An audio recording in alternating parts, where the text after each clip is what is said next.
မရှိတဲ့ညတွေမှာငါတယောက်တည်းတိတ်တိတ်လေးနေခဲ့ပြမထွက်တဲ့စကလုံးတွေကိုရှင်ထဲမှာမျိုးသိပ်ထားတယ်သူလျှောက်ခဲ့တဲ့လမ်းတွေတိုင်းကိုပြန်မြင်လာတဲ့အခါရှင်လိုမဟုတ်တော့တဲ့လုံးသားစုံကနာကျင်လာခဲ့ရာ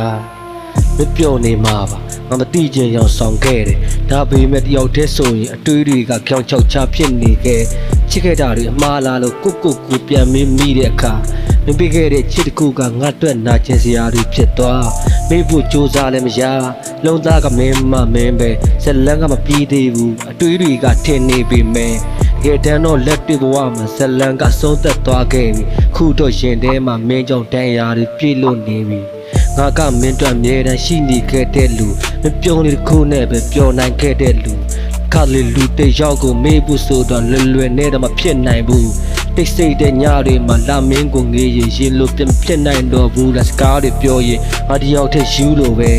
ကဲချင်းတွေရှေ့မှာတော့ငါမျက်နှာပြုံးထားတယ်ဒါပေမဲ့ပြုံးရဲ့နောက်ကွယ်မှာဝဏမှုတွေဖုံးထားခဲ့ချစ်တဲ့ဆိုတဲ့စကားလုံးသားရဲ့နောက်ကွယ်ကရက်စမှုကဘဝတစ်ခုလုံးဆုတ်ပြတ်သွားတယ်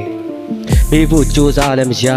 လုံးသားကမင်းပဲဇလန်းကမပြီးသေးဘူးအတွေးတွေကထင်နေပေမဲ့ကဲတမ်းတော့လက်တွေ့ဘဝမှာဇလန်းကဆုံးသက်သွားခဲ့ပြီခုတော့ရင်ထဲမှာမင်းကြောင့်တန်ရာတွေပြည့်လို့နေပြီမေးဖို့ကြိုးစားလည်းမရလုံးသားကမင်း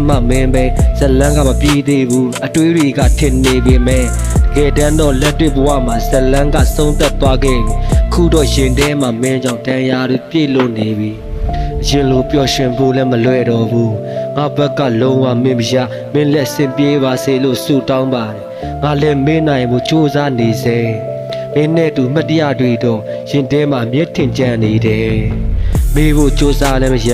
လုံးသားကမင်းပဲဇလန်းကမပြီးသေးဘူးအတွေးတွေကထင်နေပေမဲ့ကဲတမ်းတော့လက်တွေ့ဘဝမှာဇလန်းကဆုံးသက်သွားခဲ့ပြီခုတော့ရင်ထဲမှာမင်းကြောင့်တန်ရာတွေပြည့်လို့နေပြီ